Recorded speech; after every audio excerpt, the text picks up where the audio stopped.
कल्याण पूर्वेमध्ये गेल्या 6 महिन्यापासून सातत्याने वीज पुरवठा खंडित केला जातो आहे. 4 तास, 3 तास, 2 तास. त्यामुळे विद्यार्थी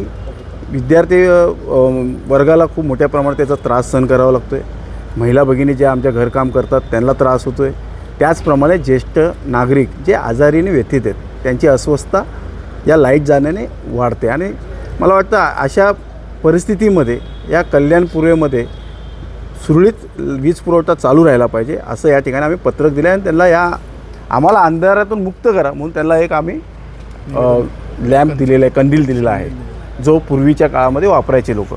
माझा आरोप आहे की गेल्या 6 महिन्यापासून 1 वर्षापासून आमच्या कल्याण पूर्वेला जो भार निर्माण झाला आहे खंडित करण्याचा वीज पुरवठा, हा इतर शहरांना त्याचा फायदेशीर देण्यासाठी ही परिस्थिती आमच्या कल्याण पूर्वेला उद्भवलेली आहे. त्याचप्रमाणे अंबरनाथला ज्या पद्धतीने मोनोपॉल उभारलेले आहेत, जे कल्याण पूर्वेला जे टावर आहेत, 4 खांबांचे पोल आहेत, ते हटवून तिथे मोनोपोल जर आपण उभारले तर मला वाटतं ट्रॅफिकची समस्या कमी होऊन जाईल. जसं कोळशीवाडीमध्ये मंगळराघवनगरच्या समोर एक पोल आहे, आनंदवाडीमध्ये आहे, त्याचप्रमाणे खडेगोल्लेमध्ये अशा अनेक ठिकाणी जे पोल आहेत तिथे मोनोपोल उभारण्यात यावे जेणेकरून ट्रॅफिकची समस्या नष्ट होईल.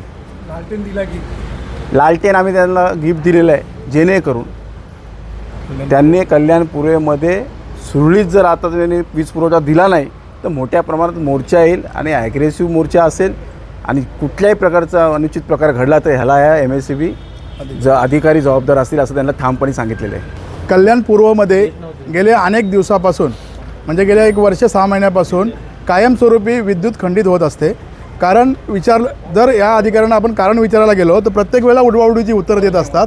तर कल्याण पूर्वेचा विद्यार्थी जो चांगलं शिक्षण घेत आहे त्याला खूप अडचण येत आहे, ज्येष्ठ नागरिकांना अडचण येत आहे, त्यातून व्यापाऱ्यांना अडचण येत आहे. परंतु ही व्यथा गेल्या अनेक दिवसापासून महेशदादा गायकवाड यांच्या माध्यमातून आम्ही MSEBकडे मांडत आहे कल्याण पूर्वमध्ये, परंतु त्याच्यावर कुठलाही व्यवस्थित ॲक्शन घेतली जात नाही. म्हणून आज आम्ही या ठिकाणी येऊन त्यांना एक निवेदन दिलेलं आहे. आणि जो जुन्या काळात आपण कंदिलावरती अभ्यास करायचो ती परिस्थिती आज कल्याण पूर्वेवरती आलेली आहे.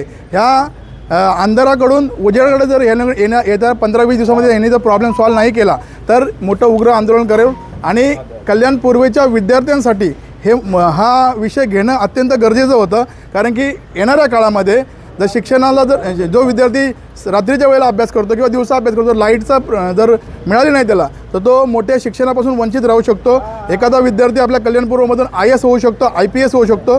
ते कुठेतरी या विद्युत खंडित होत असल्याकारणाने कुठेतरी विद्यार्थी हा वंचित राहतो आहे. ॲक्च्युली बघायला गेलो तर कल्याण पूर्व हा जो संपूर्ण विभाग आहे तो अत्यंत मागासलेला आहे. इथे विद्युत समस्या आहे, पाण्याची समस्या आहे आणि अनेक समस्यांनी याला विळखा घातलेला आहे. तर त्यामधूनच एक आज MSEBला महेशदादा आलेले आहेत. मागच्या अनेक वर्षांपासून आपण बघतोय की इथली जी विजेची समस्या आहे ती फार म्हणजे त्याची तीव्रता वाढत चाललेली आहे. जो वर्क फ्रॉम होम करणारे आहे, स्टुडंट्स आहे, बऱ्याच ठिकाणी महिला आहेत आणि ज्येष्ठ नागरिक आहेत, आजारी पेशंट असतात.